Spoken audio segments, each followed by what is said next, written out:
تنہائی مجھے ڈسنے کو آتی ہے. کال کوٹری کے در و دیوار وحشت زدہ کسی درندے کی طرح کاٹنے کو تیار کھڑے ہیں.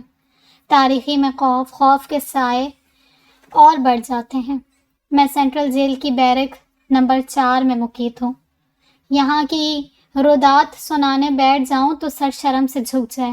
عورت ذات کے ساتھ بہمانہ سلوک، ذہنی جسمانی تشدد، اف، جیسے میں درندوں میں پھنس گئی ہوں. ہر طرف وحشی درندے ہی درندے ہیں، جسموں کو نوچنے والے، لمحوں کی تقسیم کے لیے عمر بھر کا روگ پالنے والے. عمر بھر کا روگ؟ ایک ایسا ہی روگ میں نے بھی پال لیا تھا. میرا نام سمرین ہے.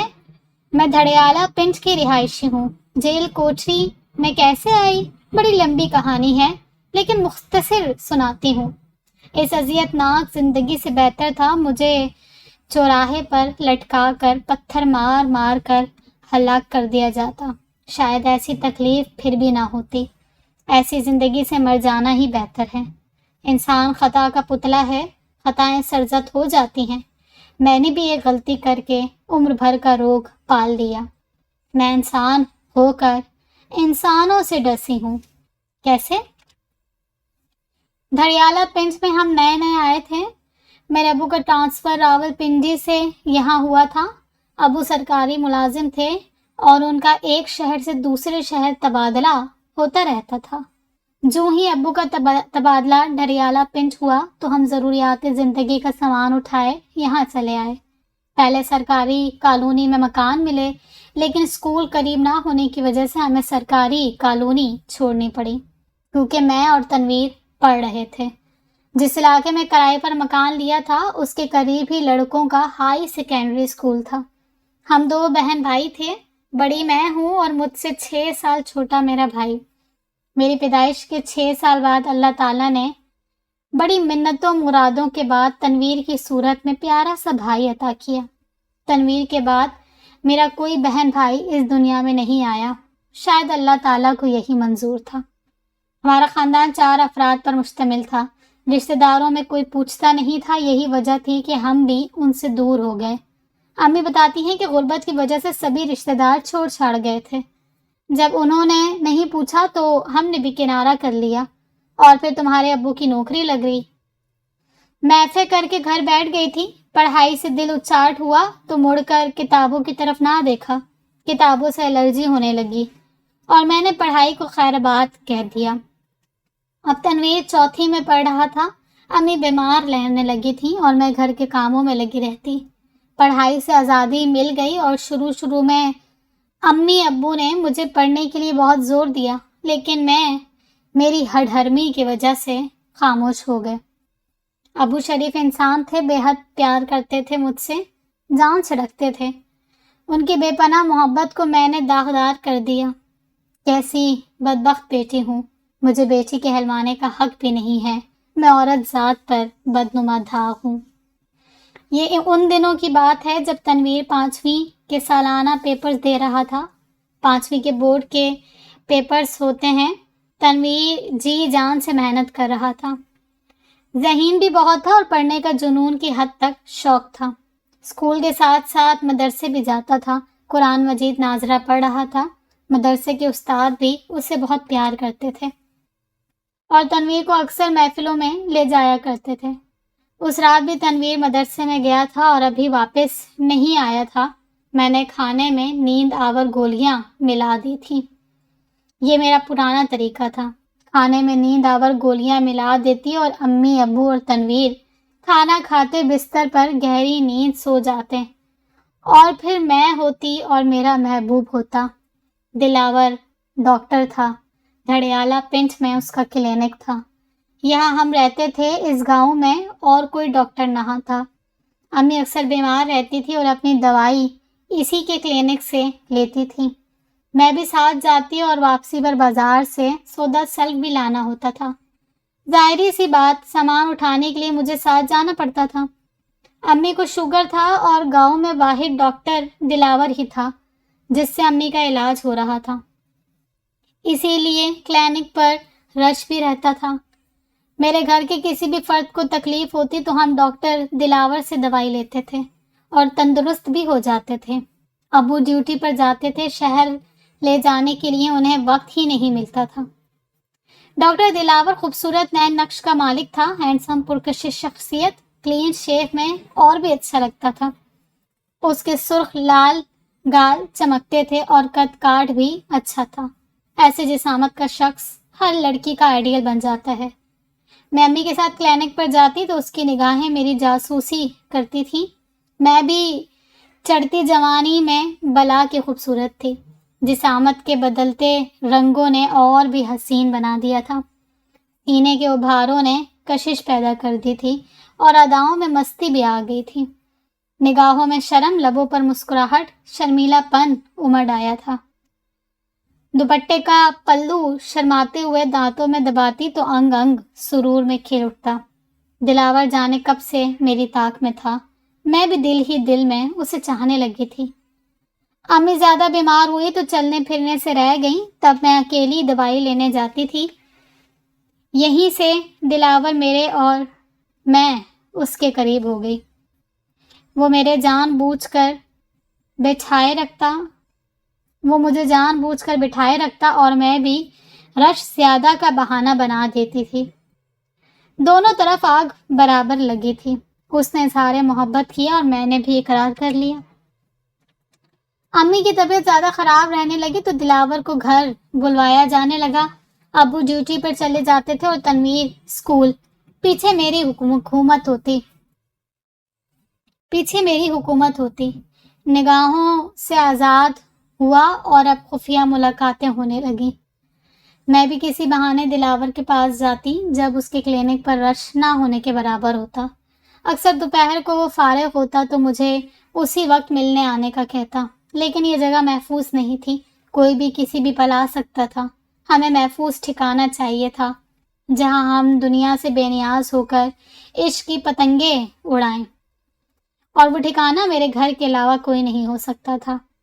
ڈاکٹر مجھے نشہ آور گولیاں دے دیتا جو میں کھانے میں ملا کر گھر والوں کو سلا دیتی۔ رات کی تاریکی میں ڈاکٹر میرے گھر آ جاتا اور خدمت خلق مسیحائی کا لبادہ اتار کر ہوس پرستی کی چادر اوڑھ لیتا، اور میں عورت کے شرم و حیا کی چادر دور پھینک کر بھوکی چڑیل بن جاتی۔ جسموں کا کھیل شروع ہوتا اور رات گزرتی رہتی۔ رات بھر دنیا سے بے نیاز ہم حرام فعل میں مگن رہتے، ایسا فعل جس کی اجازت دین اسلام نہیں دیتا۔ شیطانی طاقتیں حاوی تھیں اور ہم عقل و شعور رکھتے ہوئے بھی شیطانی کام سر انجام دے رہے تھے۔ جب بھی ہمارے ملنے کا پروگرام ہوتا یہی کارروائی ہوتی، اور یہ تقریباً 1 سال سے چل رہا تھا۔ ہم بلا خوف و خطرہ اس فعل میں مگن تھے۔ جب بھی میں دلاور کو دیکھتی، دلاور آخر کب تک ہم یوں ہی چھپ کر ملتے رہیں گے؟ اپنے امی ابو کو میرے گھر بھیجو۔ دلاور کہتا، سمرین فکر نہ کرو، بہت جلد میرے گھر والے تیرے گھر آئیں گے اور تجھے مانگ لیں گے میرے لیے۔ اگر دلاور کے والدین میرے گھر آ جاتے تو باخوشی یہ رشتہ قبول بھی کر لیا جاتا، مگر انہونی ہو گئی۔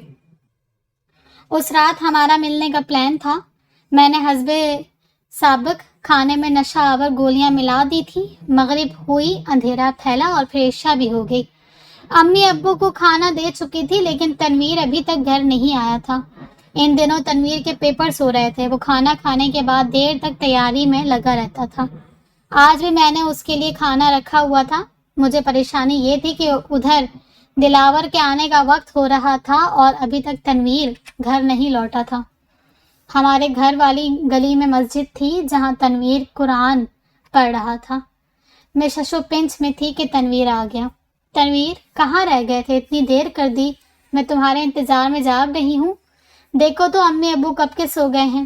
میں نے ایک ہی سانس میں کئی سوال داغ دیے تھے۔ باجی، محفل میلاد تھی اس لیے لیٹ ہو گیا۔ اچھا، منہ ہاتھ دھو کر کھانا کھا لو، مجھے سونا بھی ہے۔ مجھے بھوک نہیں ہے۔ کیوں نہیں ہے بھوک؟ بھوک نہیں ہے کیا بچہ؟ میں زیر لب بڑبڑائی۔ تمہاری پسند کی ڈش خاص تمہارے لیے بنائی ہے. اچھا میں کھانا تمہارے کمرے میں لے آتی ہوں اور خود اپنے ہاتھوں سے کھلاتی ہوں. مجھے ڈر تھا کہ اسی لمحے دلاور نہ آ جائے. موبائل میرے پاس تھا نہیں جو دلاور کو کہتی کہ تھوڑی دیر کی کر کے آنا. ابھی موبائل اتنے متعارف نہیں ہوئے تھے. میں کھانا لے کر تنویر کے کمرے میں گئی. باجی کھانا رکھ دو, میں کپڑے بدل کر کھاتا ہوں. میں کھانا رکھ کر کمرے سے نکل آئی تاکہ تنویر کپڑے بدل لے تو میں خود جا کر کھانا کھلاؤں گی, لیکن یہ نوبت ہی نہ آئی. میں کمرے سے نکلی تو دلاور دیوار پھلانگ رہا تھا. مخصوص راستہ واش روم کے ساتھ والی دیوار تھی. وہ دلاور پھلانگ کر اندر آ جاتا تھا. ہمارے واش روم کے پیچھے کوئی مکان نہیں تھا اور گلی کے آخر میں ہمارا گھر تھا. ہمارے گھر کے پیچھے کھیت شروع ہو جاتے تھے. دلاور کو دیوار پھلانگتے دیکھ کر میں اس کی طرف چلی آئی اور پھر اسے خاموشی سے اپنے کمرے میں لے آئی. اس سے پہلے کہ میں دلاور کو کہتی کہ تنویر بھی آیا ہے اور کھانا نہیں کھایا, میں اسے کھانا کھلا کر آ جاؤں گی. کمرے میں داخل ہوتے ہی دلاور نے باہوں میں بھر لیا اور پھر ہم پر شیطانی نشہ چھا گیا. خیال ہی نہ رہا کہ تنویر کمرے میں جاگ رہا ہے. کہتے ہیں کھاتا چور ایک نہ ایک دن پکڑا ضرور جاتا ہے. عشق اور مشق چھپائے نہیں چھپتے. رات کے 12 بجے تھے جب ہماری قسمت ہاری اور سب منظر بدل گیا. تنویر کمرے سے باہر آیا, شاید واش روم جا رہا تھا. واش روم جاتے ہوئے پہلے میرا کمرہ آتا ہے. میرے کمرے کا 0 کا بلب جل رہا تھا اور ونڈو سے چھوٹا سا سوراخ تھا جس سے باہر والا اندر کا منظر دیکھ سکتا تھا. اسی سوراخ سے تنویر نے اندر کا منظر دیکھ لیا. ہم تو بے لباس اپنی خرمستیوں میں گم تھے اور ہلکی ہلکی ہنسی ہنس رہے تھے. شاید ہماری ہنسی نے تنویر کے قدم روک دیے تھے. تنویر ابھی تک جاگ رہا تھا. اس کا مطلب یہی تھا کہ اس نے کھانا نہیں کھایا تھا. تنویر نے مجھے آواز دی, آپی. تنویر کی آواز سنتے ہی ہمارے طوطے اڑ گئے. ہم جو ایک دوسرے سے چمٹے تھے الگ ہوئے. دلاور پھرتی سے اٹھا. دروازہ کھولتے ہی تنویر کو دبوچ لیا جیسے بھوکا شیر کسی شکار کو دبوچ لیتا ہے. میں برہنہ جسم کو کپڑوں سے ڈھانپنے لگی. امی ابو گہری نیند میں سو رہے تھے لیکن تنویر کا شور سن کر یقیناً ہمسائے آ جاتے اور ہماری بدنامی ہوتی. دلاور نے تنویر کے منہ پر فوراً ہاتھ رکھ دیا تاکہ وہ شور نہ کر سکے اور اسے کمرے میں لے آیا. وہ قیدی پرندے کی طرح پھڑ پھڑا رہا تھا. ننھی سی جان تھی, کتنی مذمت کرتا. آخر تھک گیا. تنویر مذمت کرتے کرتے تھک گیا تھا. اس کی مذمت میں کمی ہوتی جا رہی تھی اور پھر تھوڑی ہی دیر میں اس نے حرکت کرنا بند کر دی. شاید اس کا دم گھٹ گیا تھا. دلاور نے تنویر کی حرکت رکتی دیکھی تو اپنی گرفت ڈھیلی کر دی, لیکن تنویر بے جان جسم کی طرح ایک طرف لڑک گیا. اس کا سانس بند ہونے کی وجہ سے موت واقع ہو چکی تھی. یوں انہونی ہی ہو گئی. ہم تو تنویر کو چپ کرا کر سمجھانا چاہتے تھے لیکن یہ وہ لمحے تھے جب دماغ کا استعمال کرنا تھا, مگر ہمارے دماغ تو معاف ہو چکے تھے. کوئی راستہ نظر نہیں آ رہا تھا اور پھر یہ انہونی ہو گئی. میرا ایک ہی بھائی تھا اور وہی میرے کرتوتوں کی بھینٹ چڑھ گیا. دلاور اور میں ہوس پرستی کی آگ میں جل کر انسانی روح میں درندے بن گئے تھے. اب اپنا گناہ چھپانے کے لیے تنویر کا مردہ جسم کو ٹھکانے لگانا ضروری تھا. ہم دونوں نے تنویر کے مردہ جسم کے چھوٹے چھوٹے ٹکڑے کیے اور ایک پلاسٹک کے گچھوں میں ڈال لیے کیونکہ تنویر کا بغیر ٹکڑوں کے جسم باہر لے جانا کسی خطرے سے خالی نہیں تھا. پلاسٹک کے گٹھوں میں آسانی سے باہر لے جایا جا سکتا تھا. تھوڑی دیر میں ہم نے ٹکڑے کر لیے اور دلاور اسے لے کر گھر سے باہر چلا گیا. اب دلاور کا کام تھا کہ وہ اس گٹھوں کو کہاں غائب کرتا ہے. میں نے کمرے سے خون صاف کیا. رات کافی گزر چکی تھی. سونے کی تیاری کی مگر نیند نہیں آ رہی تھی. پھر میں نے بھی نیند آور گولیاں کھا لیں اور تھوڑی ہی دیر میں نیند کی وادی میں کھو گئی. صبح ابو نے جھنجھوڑ کر اٹھایا. ابو صبح سویرے اٹھ جایا کرتے تھے. ناشتہ میں ہی بناتی تھی اور امی تو چلنے پھرنے سے رہ گئی تھی. میں ہڑبڑا کر اٹھ بیٹھی اور پھٹی پھٹی نظروں سے ادھر ادھر دیکھ رہی تھی. امی رو رہی تھی اور ابو کی آنکھیں خون برسا رہی تھیں. ابو نے تنویر کا پوچھا. میں نے لا علمی کا اظہار کیا. پھر تو واویلا مچ گیا۔ تنویر کہاں گیا، تنویر کہاں گیا؟ اس کا پیپر تھا اور تنویر کا کوئی اتا پتہ نہیں تھا۔ پورے محلے میں شور مچ گیا۔ پراسرار اغوا یا ہر کوئی چہمگوئیاں کر رہا تھا۔ ہماری کسی سے کوئی دشمنی نہیں تھی، کس پر شک کیا جاتا؟ چور تو گھر میں موجود تھا اور ہم باہر ڈھونڈ رہے تھے۔ کئی دن گزر گئے، تنویر کا سراغ نہ مل سکا۔ امی کا رو رو کر برا حال تھا، ابو الگ پریشان تھے۔ معاملہ پولیس تک پہنچ گیا، جانے کس بدبخت نے تھانے جانے کا مشورہ دیا تھا۔ پولیس آئی، تفتیش شروع ہوئی، پوچھ گچھ ہونے لگی۔ گاؤں میں جتنے بھی جواری تھے سبھی کو اندر کیا گیا مگر کوئی سراغ نہ ملا۔ معصوم کا قتل زیادہ دن چھپ نہ سکا اور راز افشاں ہو گیا۔ تھانے دار نے جب تفتیش کا سلسلہ بڑھایا تو مجھ سے بات کی گئی اور میں بوکھلا گئی۔ آخر سچ میری زبان پر آ ہی گیا، کیونکہ عورت زیادہ دیر راز نہیں چھپا سکتی۔ میں نے اپنے تیز کوشش تو بہت کی تھی مگر کامیاب نہ رہ سکی، اور پھر سبھی حیرت زدہ تھے۔ میرے ساتھ دلاور کو بھی جلد گرفتار کر لیا گیا۔ دلاور نے تنویر کے ٹکڑے شدہ لاش برآمد کرائی۔ اس نے پلاسٹک کے گچھوں کو گاؤں کے سردار جی کے باڑے کے باہر گوبر کے ڈھیر میں چھپا دیا تھا۔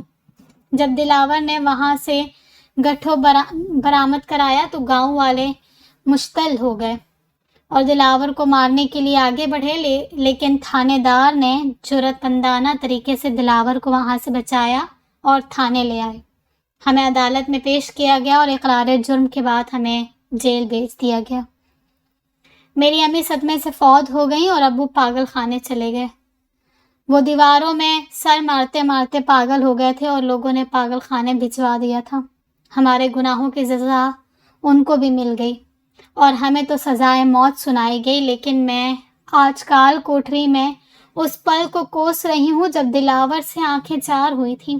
سزائے موت کی سزا سنا کر احسان کیا گیا ہے، ہمیں تو اذیت دے دے کر مار دینا چاہیے۔ جس طرح ہم نے تنویر کے ٹکڑے کیے تھے ہمارے بھی ٹکڑے کیے جاتے، ہماری بوٹھی بوٹھی کی جاتی، یا چوراہے پر لٹکا کر پتھر مار مار کر ہلاک کر دیا جاتا، پھر بھی ہماری سزا کم تھی۔ میں چند دنوں کی اس دنیا میں مہمان ہوں، لیکن جیل میں جو سلوک میرے ساتھ ہو رہا ہے کسی دشمن کی بیٹی سے بھی نہ ہو۔ مجھے روز جسمانی اذیت سہنی پڑتی ہے، روز میرے جسم کو نوچا جاتا ہے۔ بڑے بڑے افسر میرے ساتھ اپنی راتیں رنگین کرتے ہیں۔ اس دنیا میں میرا کوئی نہیں رہا۔ جب اپنے تھے تو میں نے اپنے ہاتھوں سے ہی ان کے گلے دبا دیے۔ اب کس سے امید بہار رکھوں؟ اپنی داستان اس لیے لکھ کر ارسال کر رہی ہوں تاکہ میری طرح کوئی اور لڑکی اس کھیل میں نہ پھنس جائے اور اپنے مستقبل کے ساتھ ساتھ اپنے خاندان کو برباد کرانے کا سبب نہ بن جائے۔